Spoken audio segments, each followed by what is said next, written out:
9월 20일 수요일 아침 묵상 구약성경 열왕기상 8장 1절에서 11절 말씀 언약궤를 지성소로라는 제목을 가지고 말씀을 살펴보겠습니다. 한번 따라하겠습니다. 언약궤를 지성소로.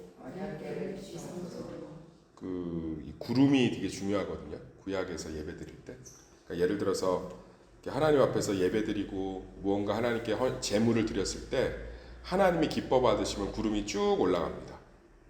연기가 쭉 올라가고 기뻐 받으시지 않으면 연기가 기역자로 꺾여요.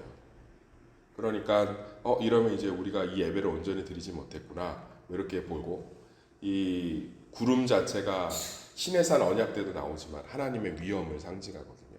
그러니까 이게 단순히 우리가 생각하는 먹구름 이런 게 아니고요.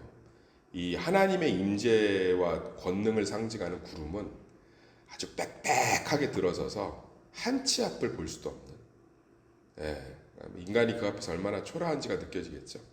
운전하시는 분들은 빽빽한 안개 같은 경우 이제 경험하면 아무리 헤드라이트를 켜고 안개등을 켜고 비상등을 켜도 한 치 앞이 안 보일 때 진짜 신경이 다 곤두서잖아요.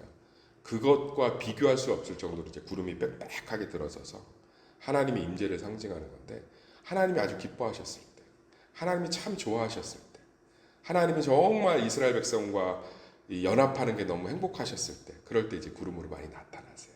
그래서 광야에서도 보면 구름 기둥이 이제 낮에 지켜주기도 하고 이러면서 광야에서도 하나님의 임재를 구름으로 이렇게 상징하잖아요. 근데 오늘 참 놀라운 건 11절 보면 구름이 얼마나 빽빽하게 섰는지 사람들이 서지를 못하는 거예요. 이게 서지를 못한다는, 한 걸음도 못 나가는 거예요. 너무너무 빽빽하게 서서.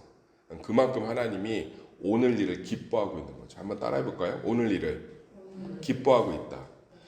제가 볼 때는 지금 하나님이 딴 일에서 기뻐하셨어야 될 것 같거든요.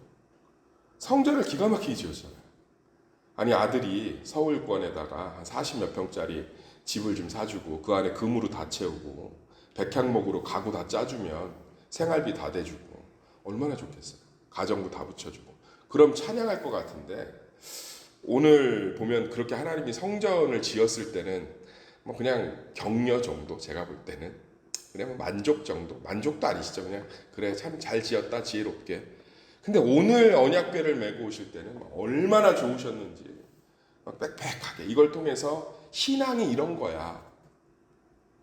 신앙이 이런 거야. 근데 우리는 자꾸 이 보이는 성전 짓는 것을 신앙으로 생각한다. 자꾸 열심히 하고 뭔가 하고, 뭔가 내가 드리면 받고. 근데 오늘 이 언약궤 말씀을 통해서 좀 하나님이 진짜 기뻐하시는 신앙이 뭔지. 그러니까 이런 거예요. 그런 걸 안 받으시는 것 같지는 않아요. 그러니까 목양적 마음이라고 이제 표현하는데, 목양적 마음, 부모의 마음으로 받으시는 거야. 그러니까 부모가 뭘 갖고 왔는데 이게 내가 사실은 자녀가 행복한 걸 원하잖아요. 그죠? 자녀가 행복한 걸 원하는데 그냥 거치대로 갖고 와도 그래 고맙다, 네가 고생했다, 마음 아프지만 받잖아요. 그런 것처럼 실제로는 네가 행복하고 지금 너 빚도 많고 이런데 너 위해서 쓰지. 그런데 또 갖고 왔는데 거절하기도 그렇고, 그러니까 받고 이런 경우가 있는 것처럼 하나님이 목양적 마음에서 받으시지, 실제로 하나님이 기뻐하시는 게 뭔지는 우리가 오늘 말씀을 통해서 좀 우리 신앙의 좀 지표를 삼으면 좋을 것 같아요. 그게 뭐냐면 지금 여기 언약궤가 올라가고 있잖아요. 이 언약궤가 별게 없어요. 보면 아무것도 없어. 두 돌판밖에 없어요. 9절 읽어볼까요? 시작. 그 궤 안에는 두 돌판 외에 아무것도 없었으니 이것은 이스라엘 자손 애굽 땅에서 나오는 여호와의 넣은 것이라. 상반만 읽을게요. 그 궤 안에 두 돌판 외에 아무것도 없었으니. 원래는 이제 이 안에 만나 항아리하고 아론의 쌍난지파이가 들어있는데 이 당시에 이게 있었는지 없었는지 중요한 것 같진 않아요. 근데 중요했던 건 하나님의 10개 돌판밖에 없어요. 언약궤가 뭘 상징하냐면 하나님의 말씀을 상징하거든요. 하나님이 기뻐하시는 신앙이 뭐냐? 하나님의 말씀을 따라가는 거예요. 근데 여기 보면 날짜가 정확히 기록되어 있잖아요. 에다니멀 7째 달 절기에. 이때 그렇게 이스라엘이 한가한 시기가 아니에요. 농사를 짓는 시기에서 그렇게 한가한 시기가 아니라고. 근데 이 시기에 소하고 양을 심이 많아서 셀 수도 없을 정도로 바치면서 모든 이스라엘 백성들이 이 언약궤를 쫓아서 가잖아요. 그러니까 하나님이 기뻐하시는 게 지금 하나님의 말씀을 신뢰하고 그 말씀 가운데 자기의 삶들을 온전히 맡겨드리는, 여기에 무슨 헌신이 있고 의지가 있습니까? 하나님의 말씀을 또 의무와 명령으로 이해해서 그것도 따라가야겠는 그 뜻이 아니라 믿고 있잖아. 하나님의 말씀. 하나님이 정말 기뻐하시는 게 뭐냐면 믿는 거예요. 믿는 거. 누구를 믿는 거? 하나님을 믿는 거. 작은 것이지만 하나님을 신뢰할 때 하나님이 내 삶을 다 주관하고 계십니다. 하나님이 모든 것을 알고 계십니다. 하나님 나와 함께 하십니다. 라는 그 작은 믿음의 고백들이 있을 때 하나님이 그것을 너무 기뻐한다는 거예요. 성전을 화려하게 짓고 성전을 금과 노새 기물들로 다 채우고 은으로 막 둘러쳐도 그것이 하나님을 기쁘게 하는 것이 아니라 실제로는 이 초라해 보이는 두 돌판에 아무것도 없는, 그러나 그 언약궤를 믿고 자기 삶의 모든 것들을 주님 앞에 내려놓고 그 말씀 하나를 믿고 따라가는 그 마음을 하나님이 얼마나 기뻐 받으시는지. 그래서 우리 삶 가운데서도 정말로 하나님 안에서 그 말씀의 온전한 신뢰와 정말 믿음으로 우리 삶들이 사라지기를 간절히 소망합니다. 그러니까 하나님의 말씀을 날마다 묵상하고 따라가는 것이 얼마나 신앙생활의 본질이에요. 저는 지금 우리 새소망교회의 어떤 신앙적 체질을 바꾸려고 몸부림치고 있는 거죠.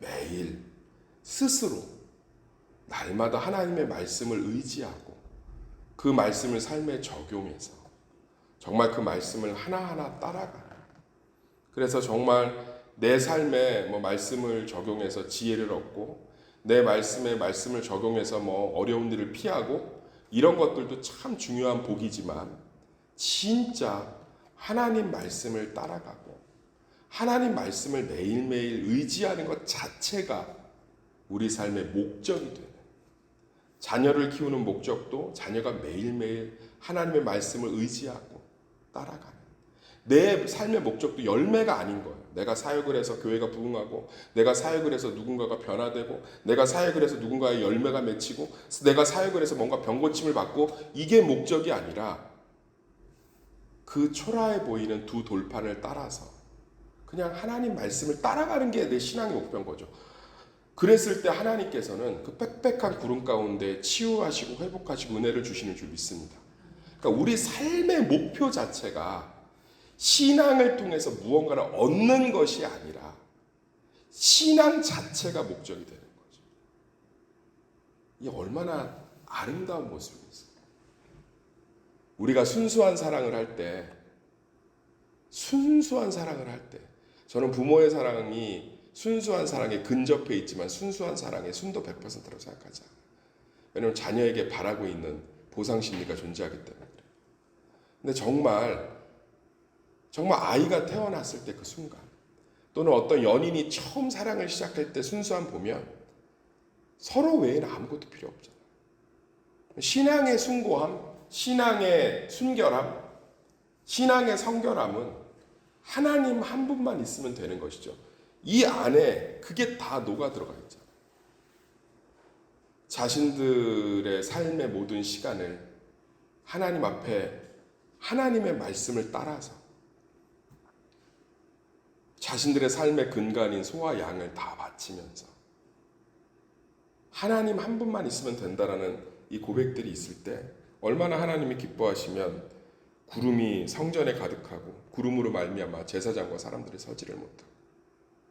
솔로몬이 참 잘했지요. 이런 건 이스라엘의 모든 족속을 다 소집하고 하나님께 끊임없이 예물을 드렸다는 것은 하나님 내가 이대로 못 살았습니다. 하나님 내가 죄인입니다. 이 고백을 하면서 주님 말씀 따라가고.